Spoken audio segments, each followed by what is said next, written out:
Halo teman-teman, Assalamualaikum warahmatullahi wabarakatuh. Perkenalkan, nama saya Depi Durotunda Pisah dengan NIM 860190637, Prodi PGSD Pokjar Ketepang.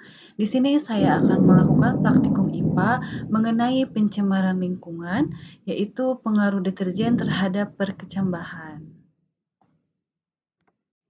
Di sini saya menyediakan bahannya yaitu 14 gelas plastik, 100 gram deterjen, kacang ijo, kapas, penggaris, air bersih, juga kardus.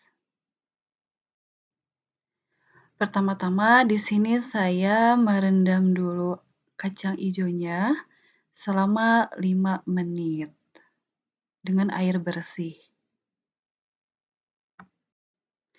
Nah, di sini sudah ada 14 cup gelas yang ukuran besar sama kecil yang sudah pakai label 100%, 50%, 25%, 12,50%, 6,25%, 3,10% juga kontrol yang sudah dimasukkan dengan kapas pada cup kecil. Nah, selanjutnya kita akan membuat larutan deterjen dengan konsentrasi yang berbeda dengan pertama kita memasukkan air ke dalam gelas ukuran 1000 ml, kemudian kita tuangkan 1 sendok deterjen dan kita aduk sampai rata. Setelah itu, air yang sudah diaduk dengan rata kita masukkan ke dalam cup besar yang berlabel 100% sebanyak 500 ml. Sesudah itu, sebelum memasukkan ke cup 50%, kita masukkan lagi air bersih sebanyak 500 ml ke dalam gelasnya. Terus, sebelum dimasukkan lagi ke cup 25%, kita tambah lagi air bersih sebanyak 500 ml. Terus, masukkan lagi air sebanyak 500 ml lagi sebelum dimasukkan ke cup 12,50%. Terus, tambah lagi air 500 ml di dalam gelas sebelum dimasukkan ke cup 6,25%. Terus, tambah air lagi 500 ml sebelum dimasukkan ke cup 3,10%. Nah, yang terakhir, ke kontrol itu masukkan air yang bersih. Tidak ada campuran deterjen. Nah, sesudah itu kita masukkan kacang hijau ke dalam cup kecil sebanyak 10 biji setiap cupnya.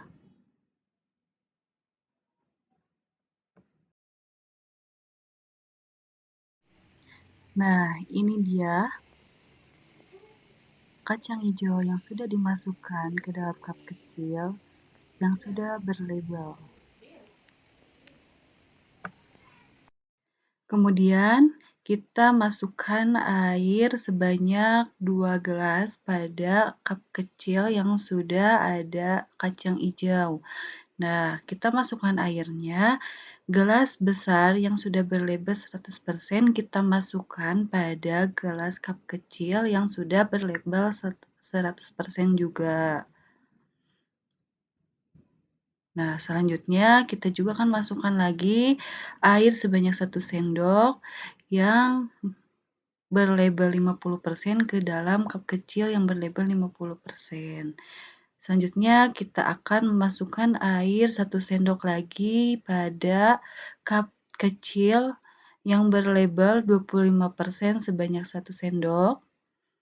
Selanjutnya kita masukkan air pada label 12,50% pada cup kecil yang berlabel 12,50% juga sebanyak 1 sendok. Selanjutnya kita masukkan air lagi sebanyak 1 sendok dari cup besar yang berlabel 6,25% ke cup kecil yang berlabel 6,25% sebanyak 1 sendok. Selanjutnya kita masukkan air lagi ya dari cup besar yang berlabel 3,10% ke cup kecil yang berlabel 3,10%. Sebanyak 1 sendok lagi.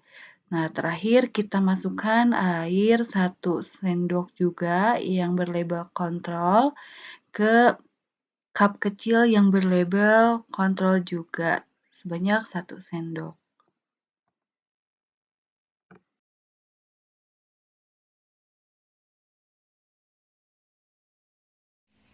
Nah, ini kita masukkan ke dalam dus, kemudian kita simpan di ruang yang gelap, jangan terkena cahaya matahari kita lihat selama 48 jam. Di sini saya akan menganalisis data berdasarkan wadah perkecambahan kacang hijau terhadap konsentrasi deterjen. Nah, yang wadah pertama, yang konsentrasi deterjennya 100%, jumlah biji berkecambahnya tidak ada sama sekali. Rata-rata panjangnya tidak ada. Nah, dikarenakan deterjen terlalu kuat menghambat penyerapan air dan merusak membran sel biji. Yang 50%. Nah, jumlah bijinya tidak ada yang berkecambah. Rata-rata panjangnya tidak ada karena masih terlalu tinggi. Deterjen mencegah biji memecah dan merusak struktur awal. Nah, yang ketiga, 25%, konsentrasi deterjen 25%, jumlah biji berkecambahnya itu ada 1, rata-rata panjangnya 0,8, titik awal perkecambahannya yang sangat sulit, akar yang muncul sangat abnormal atau pendek dan coklat pudar. Nah, yang keempat, konsentrasi deterjen 12,5% yang berkecambahnya 3. Nah, panjangnya itu 1,9 karena kan toksisitas tinggi terbukti dari pertumbuhan akar yang hanya 1,9 mm menunjukkan kerusakan sel parah. Yang kelima, konsentrasi deterjen yaitu 6,25%, ada 4 yang berkecambah, panjangnya 4,5 dikarenakan pertumbuhan mulai meningkat tetapi masih lambat.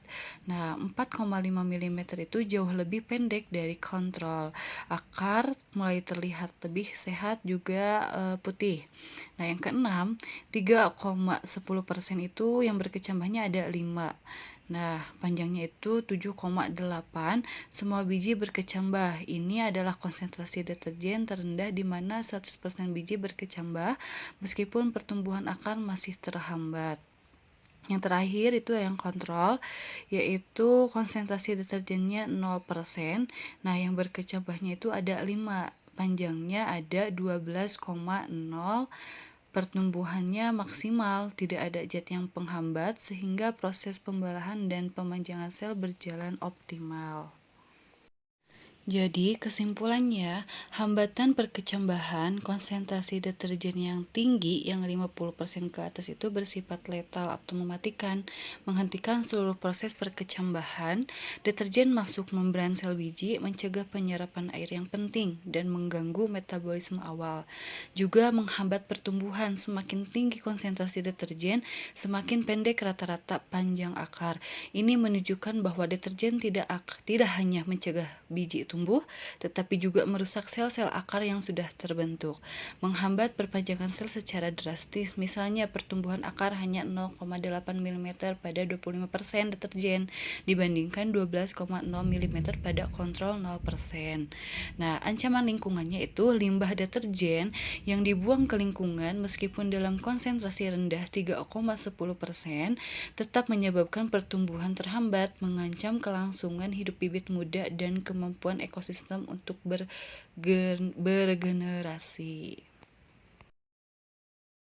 Jadi, kesimpulannya, hambatan perkecambahan konsentrasi deterjen yang tinggi yang 50% ke atas itu bersifat letal atau mematikan, menghentikan seluruh proses perkecambahan, deterjen masuk membran sel biji, mencegah penyerapan air yang penting, dan mengganggu metabolisme awal. Juga menghambat pertumbuhan, semakin tinggi konsentrasi deterjen, semakin pendek rata-rata panjang akar.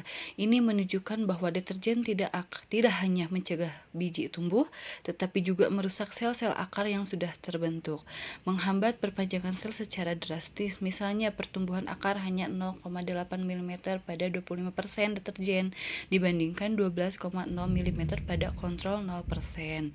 Nah, ancaman lingkungannya itu limbah deterjen yang dibuang ke lingkungan meskipun dalam konsentrasi rendah 3,10% tetap menyebabkan pertumbuhan terhambat, mengancam kelangsungan hidup bibit muda dan kemampuan ekosistem untuk bergenerasi.